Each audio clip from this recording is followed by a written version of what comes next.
오늘 부솔 시내의 은혜라는 제목을 하나님 말씀 전하겠습니다. 부솔 시내는 하나님이 베풀어 주시는 관대한 은혜를 상징합니다. 그 하나님이 베풀어 주신 그 은혜의 모습들, 그 은혜의 모습이 때로는 우리의 삶 가운데 하나님의 특별한 종이 그 은혜의 모습을 이렇게 우리 가운데 보여줄 때가 있습니다. 바로 그것이 다윗의 모습이고 다윗과 함께한 사람들의 모습이며, 제가 바라기는 이 시대의 교회가 바로 그러한 무리의 모습을 가져야 한다라는 생각을 갖습니다.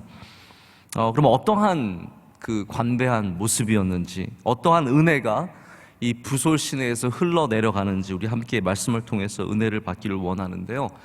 보통 책이든지 심지어는 설교도 마찬가지인데, 우리가 이렇게 말씀이 뒤로 갈수록 은혜가 더 넘친다든지 더 긴장감이 생긴다든지 더 좋은 이야기가 있는 것만은 아닙니다.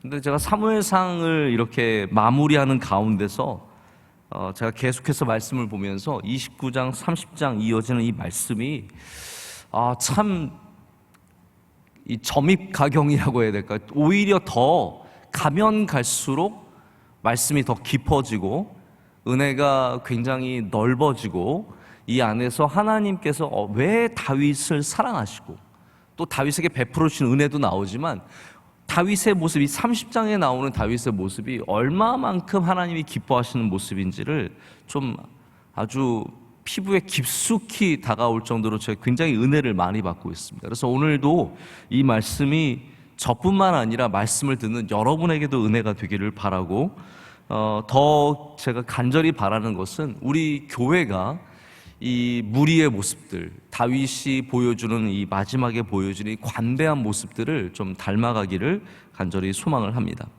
자, 어떠한 관대함이 있냐면요, 쓰러진 자를 일으키는 관대함이 있습니다. 제가 지난번에 한번 우리 창립 기념 주일에도 환대함에 대한 말씀을 드렸는데, 웰커밍은 우리가 누군가를 환영한다는 것은 오는 사람을 환대해 주는 겁니다. 오는 사람을. 하지만 예수님께서는 우리에게 오는 사람만이 아니라 우리가 만나는 사람들, 그러니까 랜덤한 거죠. 굉장히 누구를 만날지 우리가 모르는 것인데, 그러한 세상에서 길가에서 만나는 사람들을 환대하고 그들에게 관대해야 된다는 것을 비유로 말씀을 해주셨습니다. 가장 우리에게 가슴 많이 다가왔던 말씀이 바로 선한 사마리아인의 비유죠.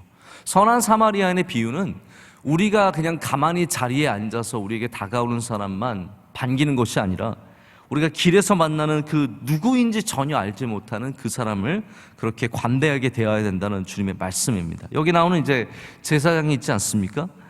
이 레위 사람은 자기에게 찾아오는 사람에게는 아마 누구보다도 따뜻하게 환대했을지 모를 사람이에요.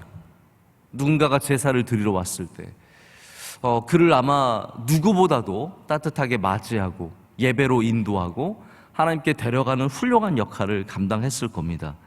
그러나 자신에게 찾아오는 사람에게만 환대하는 것이 아니라, 이렇게 길에서 만나는 모르는 사람, 전혀 모르는 사람이거든요.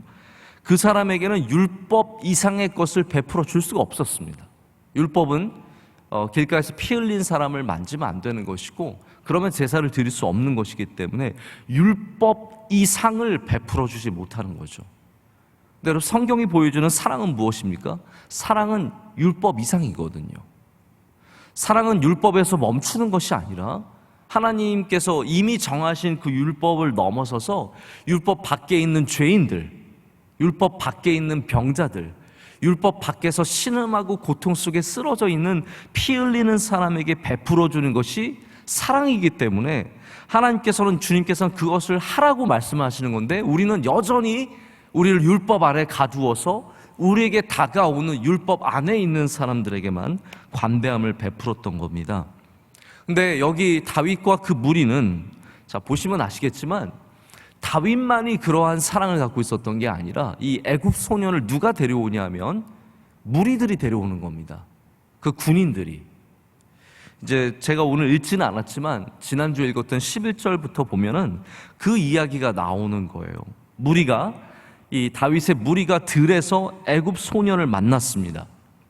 그리고 이건 무조건적인 관대함이에요. 왜냐하면 이 소년이 애굽에서 온 소년인지도 알지 못하고 어떠한 정보와 어떠한 가치를 갖고 있는지 전혀 알지 못하잖아요.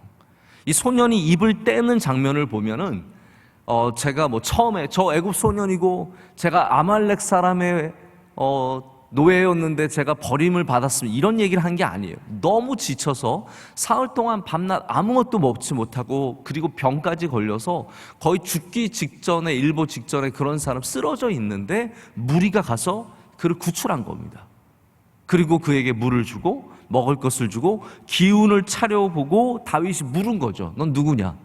그랬더니 그때부터 술술술술술술 얘기한 거예요. 저는 애굽 소년인데 아말렉 하인이었는데 제가 버림을 받게 되었습니다. 뭐 이런 이야기들이 쭉 나오는 거거든요. 여러분, 관담이라는 것은 이 사람이 어떤 정보를 갖고 있기 때문에, 어떤 가치를 갖고 있기 때문에 주는 것이 아니라 그 상황이 안타깝기 때문에 주는 겁니다. 너무 안 된 거죠. 광야에 버려진 그런 사람이라는 거죠.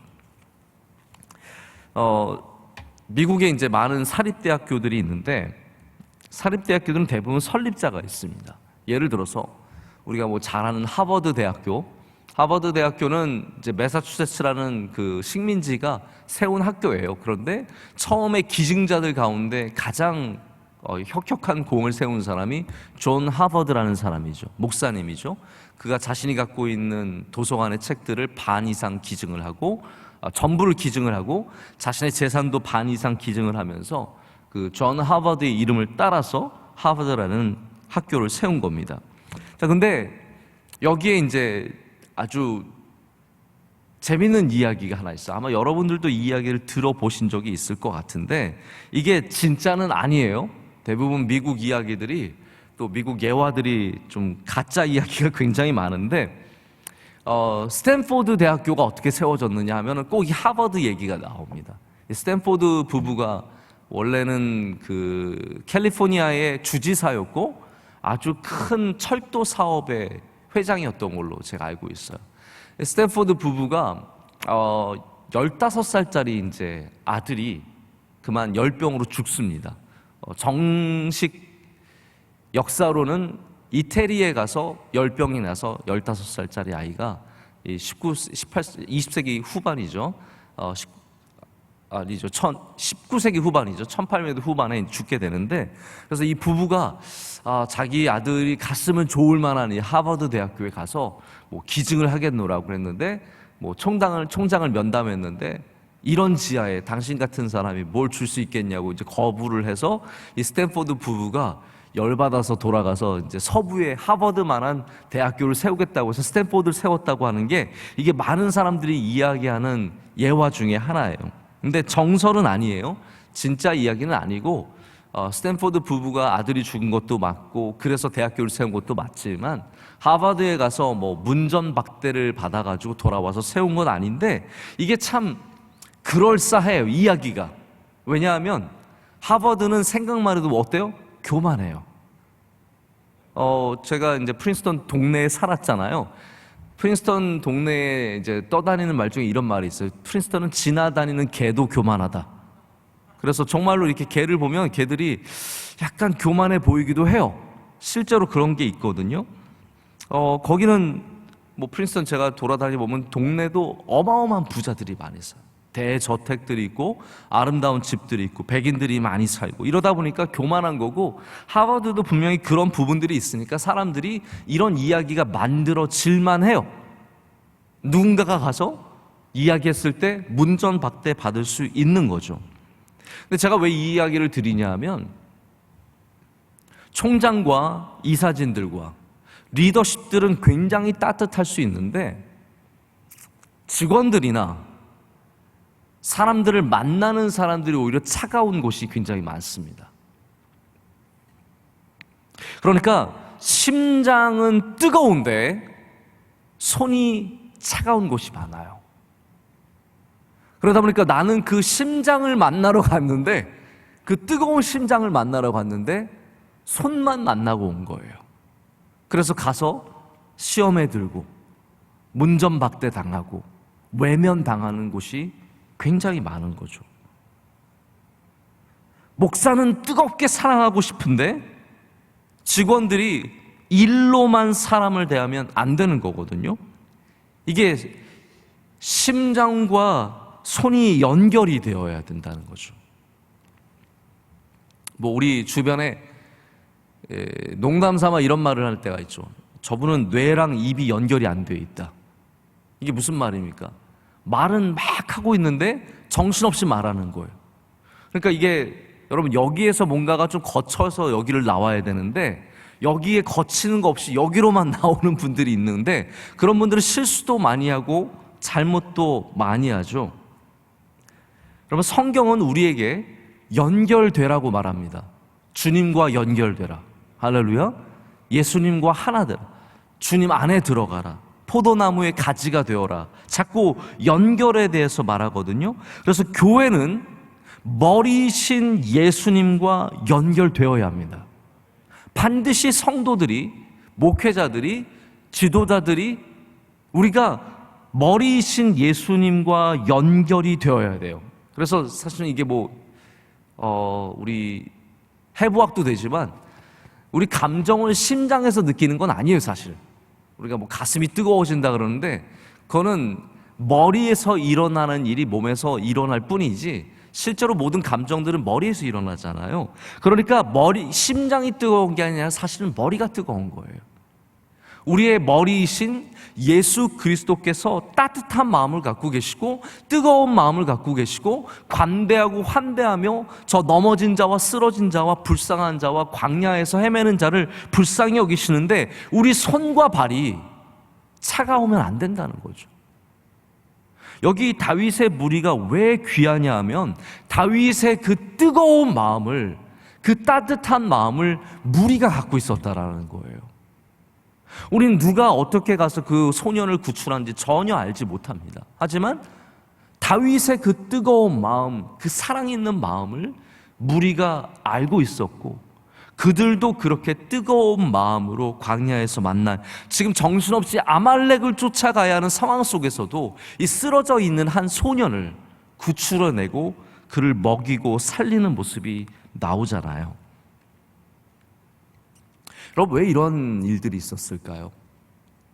이게 다윗만 광야에서 고생하는 게 아니라 모든 무리들이 함께 광야에서 고생하면서 광야에서 홀로 된다는 것이 얼마나 절망스러운 일인지 모두가 다 알았다라는 거예요. 광야에서 혼자 버려지면 죽을 수밖에 없다는 것을 알고 있었다라는 거죠. 여러분, 아픔이 사명이 된 공동체, 아픔이 관대함이 된 이 믿음의 무리들, 얼마나 하나님 보시기에 아름다운 일을 행합니까? 유진 피터스 목사님이 시편 36편에 바로 이게 그들이 광야에서 보여준 마음이며 생각이며 태도이다라고 얘기를 해줍니다. 한번 우리 시편 36편을 볼까요? 제가 이 말씀을 보면서 저도 굉장히 은혜가 되었는데, 시편 36편에는 다윗이 드리는 시지만 이 광야에서 그들이 어떤 마음으로 살아갔는지를 보여줍니다. 제가 한번 읽어드릴게요. 좀 길지만 읽습니다. 악인의 죄가 그의 마음속으로 이르기를 그의 눈에는 하나님을 두려워하는 빛이 없다 하니 그가 스스로 자랑하기를 자기의 죄악은 드러나지 아니하고 미워함을 받지도 아니하리라 하미로다. 그의 입에서 나오는 말은 죄악과 속임이라. 그는 지혜와 선행을 그쳤도다. 그는 그의 침상에서 죄악을 꾀하며 스스로 악한 길에 서고 악을 거절하지 아니하는도다. 여호와여, 주의 인자하심이 하늘에 있고 주의 진실하심이 공중에 사무쳤으며 주의 의는 하나님의 산들과 같고 주의 심판은 큰 바다와 같으나이다. 여호와여, 주는 사람과 짐승을 구하여 주시나이다. 하나님이여, 주의 인자하심이 어찌 그리 보배로우신지요. 사람들이 주의 날개 그늘 아래에 피하나이다. 그들이 주의 집에 있는 살진 것으로 풍종할 것이라. 주께서 그의 복락의 강물을 마시게 하시리이다. 진실로 생명의 원천이 주께 있사오니 주의 비단에서 우리가 빛을 보리이다. 주를 아는 자들에게 주의 인자하심을 계속 베푸시며 마음이 정직한 자에게 주의 공의를 베푸소서. 교만한 자의 발이 내게 이르지 못하게 하시며 악인들의 손이 나를 쫓아내지 못하게 하소서. 악을 행하는 자들이 거기서 넘어졌으니 엎드러지고 다시 일어날 수 없으리이다. 아멘. 이 말씀에는 광야에서 주의 날개 아래 보호하심을 입은, 주께서 먹여주시고 살려주신 그 은혜를 받은 다윗과 이 무리들의 마음이 담겨져 있다는 거죠. 여러분, 우리는 은혜를 입은 자 아닙니까? 할렐루야. 우리는 은혜를 받은 자들이거든요. 광야 속에서 보호하심을 받은 사람들, 하나님의 끝없는 관대함으로 주님 다시 불러주심을 얻은 사람들이기 때문에 그 관대함의 은혜를 얻은 우리가 광야에 쓰러져 있는 저 사람들을 일으켜 줄 때 그것이 우리에게 또한 복이 될 줄로 믿습니다. 미국의 유명한 관광지 가운데 데스밸리가 있습니다. 이 데스밸리는 그랜드 캐년 주변에 있는 한 또 다른 계곡인데, 왜 데스밸리겠습니까? 여기를 지났던 이제 샌프란시스코의 금광을 향해 갔던 사람들이 이제 여기 돌아가는 게 너무 어려우니까 한번 지나가 보는 거죠. 아, 여기 못 지나가겠어? 그러다 다 한 명도 남김없이 다 죽은 거예요. 모든 데스밸리를 도전했던 사람들은 다 죽었기 때문에 우리 지상에서 가장 뜨거운 곳 중에 하나입니다. 이 데스밸리를 지나는 사람은 다 죽어서 데스밸리라는 이름이 세워진 거죠. 광야는 그런 거예요. 나 홀로 살아남을 수 없는 것이고 누군가의 도움이 필요한 것입니다. 세상이 말이 세상이지 사실은 데스밸리와 별로 다를 게 없습니다.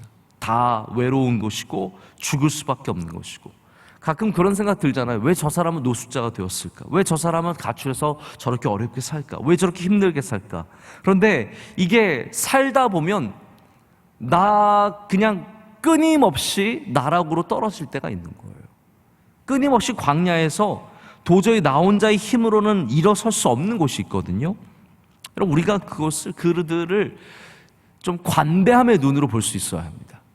그리고 다윗의 무리와 같은 뜨거운 마음으로 건져줄 때, 우리 명성교회가 무엇을 바라보고 정보가 있어서 가치가 있어서 구해주는 것이 아니라 그냥 그 상황이 너무 안타깝기 때문에 가서 돌봐주고 사랑해 준다면 그 은혜를 다시 우리가 누리게 되고 그 복을 우리가 다시 받게 되는 역사가 있게 될 줄로 믿습니다. 자, 두 번째 관대함은 뒤처진 사람을 돌봐주는 관대함이에요. 여기 이제 애굽 소년을 살려주면서 다윗의 무리가 놀라운 정보를 얻어내고 마침내는 아말렉을 찾아내서 이 모든 것들을 다시 되찾게 되었습니다. 이제 시글락 사람들도 나중에 다윗이 되찾아오는 모든 전리품들을 보면서 마음이 완전히 바뀌게 되는 거죠.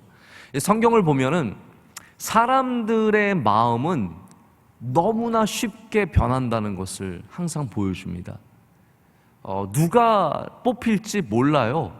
지금 막 열광해도 정작 그 투표일 근처에 가서 무슨 일이 생기면 사람들 마음은요 순식간에 변할 수 있는 거예요. 그래서 사람들 마음을 믿을 수 없는 거고 다 그냥 그런가 보다라고 살아야지, 이게 인간 뭐 이런 거에 대해서 너무 깊이 생각할 필요 없습니다. 사람들에게 또 질릴 필요도 없습니다. 사람들은 원래 다 그런 겁니다. 나에게 좋으면 좋은 거고 나에게 안 좋으면 안 좋은 거예요. 근데 사람들은 그래도, 교인들은 좀 그러면 안 되죠. 할렐루야. 교인들은 하나님을 향한 마음들, 우리 신앙의 마음들, 그냥 좋으면 좋고 싫으면 싫은 그런 것이 아니라 우리들은 좀 지키고 견뎌내고 버티고 끝까지 좀 붙잡는 마음들 가졌으면 좋겠습니다. 자, 그런데 여기 다윗이 이 승리에만 도취되어 있지 않았어요. 오늘 제가 여러분께 드리는 두 번째 이야기는 어쩌면 승리 후의 이야기입니다. 오늘 본문의 말씀, 우리가 긴 말씀을 읽었는데 전반부, 읽은 말씀의 전반부는 이 승리를 얻게 된 이야기이고 그 후반부는 승리 후의 이야기입니다. 근데 이게 어쩌면 우리에게 더 많은 울림이 있는 이야기예요. 우리가 어떤 일 때문에 승리했다는 성경에서 자주 만나는 이야기예요. 자, 아말렉 소년, 이 아말렉에 버림받은 이 애굽 소년을 구출해내서 그 관대함으로 사실은 승리를 얻게 된 거잖아요. 굉장히 훈훈한 이야기고 아름다운 이야기지만 이게 성경 안에는 어쩌면 당연한 결말처럼 느껴질 수 있는 이야기예요. 근데 저는 오히려 두 번째 이야기에 더 가치가 있다는 생각을 해보게 됩니다. 승리를 쟁취하고도 그것으로 끝나는 것이 아니라 참 승리자의 모습을 보여주기 때문입니다. 이것이 바로 부솔 시내의 관대함이고 부솔 시내의 은혜예요. 이런 말씀을 드리고 싶어요. 챔피언은 챔피언다워야 해요. 할렐루야. 승리자는 승리자다운 모습이 있어야 돼요. 그것은 어떤 말이냐면 이기는 방식도 승리자의 모습이 있어야지만 그 후의 행동도 참 중요하다는 말입니다. 승리한 다음에 교만해지면 안 됩니다. 할렐루야. 이거 너무 중요한 거예요. 승리한 다음에 교만해지면 안 됩니다. 승리한 다음에 도움을 주었던 사람들 잊어버리면 안 됩니다. 승리한 다음에 하나님을 떠나면 안 됩니다. 승리자가 승리자의 태도를 잃어버리면 그 챔피언의 왕관의 가치가 떨어집니다. 그런 면에서 다윗은 예수님을 제외한 모든 인간 중에서 가장 챔피언다운 모습을 갖고 있어요. 정말 성경의 많은 승리자들 가운데 가장 승리자다운 모습이 다윗에게 있는 이유는 다윗이 그냥 왕관을 쓴 것으로 끝난, 그 이야기는 많거든요. 어떻게 해서 왕관을 썼더라, 어떻게 해서 승리했더라, 어떻게 해서 성공했더라, 이런 이야기가 참 많지만 다윗의 이야기가 도드라지는 것은 그 승리 후에 너무나 아름다운 믿음의 모습들을 보여주거든요. 승리자의 모습, 챔피언의 모습을 보여주거든요. 그래서 하나님께서 왜 그를 그렇게 사랑하시고 결국은 예수님을 다윗의 후손으로 이 땅 가운데 보내주셨는지를 우리가 좀 생각해 볼 수 있게 됩니다. 어떤 모습이 나옵니까? 다윗이 승리 후에 전리품을 용사들과 나눠야 하는 상황 속에서 하나의 의견이 나옵니다. 어떤 사람들의 의견이었냐면 악한 자들과, 오늘 말씀을 보면 악한 자들과 불량배들이 강하게 얘기합니다. 자, 우리들은 실제로 아말렉 사람들을 쫓아가서 이 피곤한 가운데 사흘길을 내려와서 아말렉을 바로 쫓아가서 우리는 그 전쟁에서 승리한 진짜 공로자들이고, 부솔 시내에서 머물렀던 200명, 저 사람들은 그냥 놀고 먹는 사람들이니까 이 전리품을 저들과 나눌 수 없다라는 거예요. 이거는 굉장히 타당한 이야기죠. 게다가 이걸 누가 얘기합니까? 오늘 말씀에 이게 참 중요한데요, 악한 자들과 불량배들이 이야기해요. 이게 뭐 죄송한 얘기지만 누가 인터넷 댓글에서 떠들어요? 제일 많이, 여러분 거기서 떠들어요? 여기 지금 예배 드리는 몇 명 안 되지만 여러분 맨날 네이버에 댓글 달고 다음에 댓글 답니까? 제가 알기로는 그냥 일반적인 사람들은 댓글 잘 안 달아요. 또 이런 말 했다 욕 먹을라. 이게 뭔가가 있는 거예요. 그런 거 하는 분들이. 여기 악한 사람들과 불량배들이 이럴 때 소리를 크게 내는 겁니다. 그들의 의견이 크다는 것만 얘기하는 것이 아니라 이 악한 자들과 불량배들이 갖고 있는 의견이 얼마나 강할 수 있는지를 보여줘요. 여러분 그렇습니다. 항상 목소리 크게 내는 사람들이 강하게 느껴져요. 악한 자들과 불량배들이 소리를 크게 내면 두려운 거예요. 교회에서 악한 자들과 불량배들이 소리를 크게 내면 그게 그냥 싫고 두려워서 사람들은 잠잠해지는 거죠. 하지만 하나님을 믿는 사람들은 악한 자와 불량배의 소리에 떨면 안 됩니다. 우리는 하나님의 음성에 떨 줄 알아야 돼요. 하나님의 말씀에 떨 줄 알아야지 사람들의 소리에 떨면 안 되는 거죠. 이게 진정으로 경외하는 사람들이 갖고 있는 믿음의 자세거든요. 다윗이 여기서 어떤 것을 여러분 분명히 하고 있습니까? 이 다윗의 이야기를 한번 들어보세요. 다시 한번 제가 읽어드릴게요. 이렇게 악한 자들과 불량배들이 떠들었을 때 23절에 다윗이 이렇게 말합니다. 다윗이 이르되 나의 형제들아, 그래도 저 너희 불량배들아 이렇게 얘기 안 합니다. 나의 형제들아, 여호와께서 우리를 보호하시고 우리를 치러 온 그 군대를 우리 손에 넘기셨은즉 그가 우리에게 주신 것을 너희가 이같이 못하리라. 아멘. 여러분, 이 정도면 눈물이 좀 나야 돼요. 저는 이 다윗의 이 말이 너무나 깊고 너무나 진실되고 너무나 아름답다는 생각을 합니다. 우리가 이긴 게 아니에요. 이게 챔피언이에요. 내가 승리한 게 아니에요. 내가 힘이 있고 능력이 있고 나는 건강해서, 나는 말을 탈 수 있어서, 나는 아직도 힘이 있어서 그래서 이긴 게 아니라는 거죠. 저기 200명 쉬었던, 부솔신에서 쉬었던 200명은 힘이 없어서, 그래서 참여하지 못해서, 그래서 은혜를 못 나눈다, 그게 아니라는 겁니다. 우리 모두는 다 하나님의 은혜를 입었다는 거예요.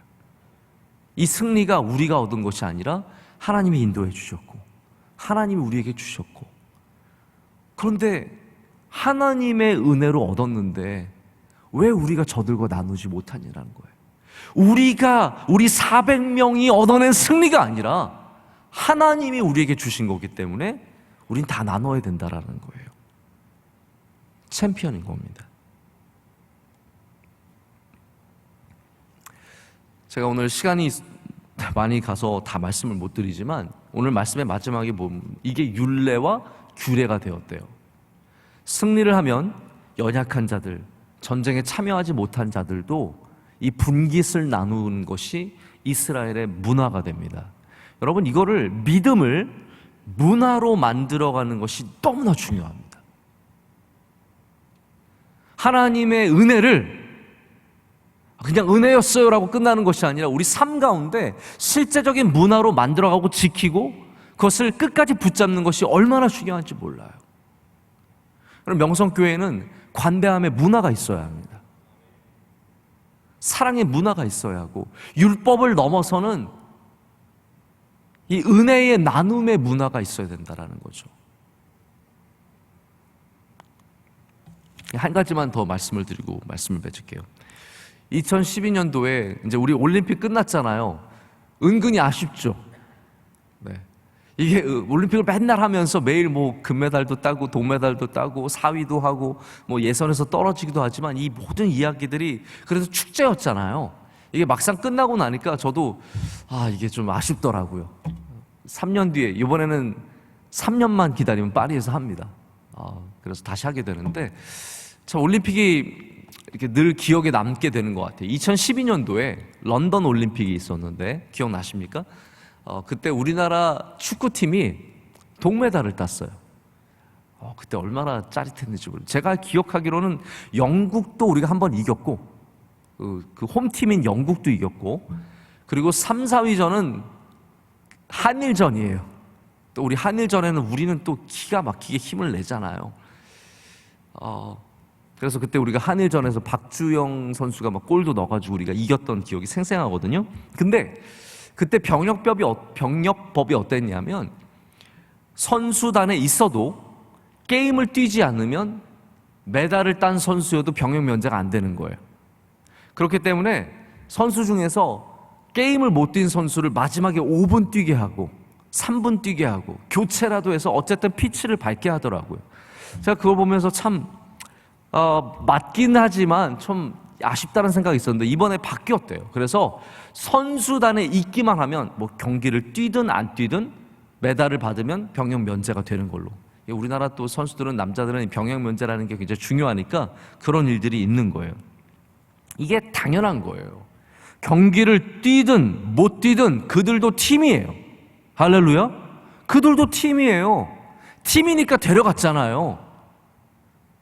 상황에 따라서 키 큰 선수가 나와서 키 큰 선수 나가야 되면은 못 나갈 수도 있는 거고, 빠른 선수가 나가서 빠른 선수가 나가야 되면 좀 못 나갈 수도 있게 돼서 그게 감독의 재량 속에서 못 나갈 수 있는 거거든요. 그래도 팀원인데 안 뛰었다고 너 혼자, 너는 병역면제 아니야, 이러면 여러분 얼마나 억울하고 속상하겠습니까? 팀 스피릿이 있어야 되거든요. 성경은 우리가 은혜를 받은 것을 뭐라고 얘기합니까? 우리의 능력으로 은혜 받았다는 게 아니잖아요. 우리가 뭐 믿음을 정말 뛰어나게 갖고 있어서 은혜 받은 게 아니라 우리가 예수님 팀이기 때문에. 할렐루야. 우리 예수님 팀이잖아요. 오늘 스포츠 얘기 많이 나오고 챔피언도 나오고 팀도 나오고 다 나오는데 우리 예수님 팀이거든요. 그래서 다른 이유로 우리가 전리품을 받는 게, 다른 이유로 복을 받는 게 아니라, 은혜를 받는 게 아니라 그냥 예수님 팀이기 때문에. 한 거 없어도, 부솔 시내에서 시냇물에 발만 담그고 있어도, 할렐루야. 여러분 상상해보세요. 이 더운 여름에 팍 지쳐있는데 부솔 시내에 그 시원한 물에 발 담그고 있다고 생각해보세요. 그거 아무것도 아니잖아요. 그런데 승리까지 해서 전리품까지 받는다? 말도 안 되는 거지만 그게 성경이 보여주는 은혜라는 거예요. 우리는 아무것도 아니고 지쳐있는 사람들이고 힘든 사람들이지만 부솔 시내에 발만 담그고 있어도 은혜가 있습니다. 저는 우리 교회가 부솔 시내가 되기를 원하는 거예요. 여기에 와서 발만 담그고 있어도, 여기에 와서 물놀이만 하고 있어도, 어디선가 승리의 트럼펫이 울리고 사람들이 몰려오면서 우리 이겼노라고, 그리고 그 풍성한 전리품을 함께 나누는 은혜가 우리 모두에게 있기를 원합니다. 하나님의 은혜의 모습을 잊지 마시고 여러분의 삶 속에 부솔 시내의 은혜의 문화를 만들어가는 이 귀한 일들을 계속해서 해나가기를 간절히 소망합니다.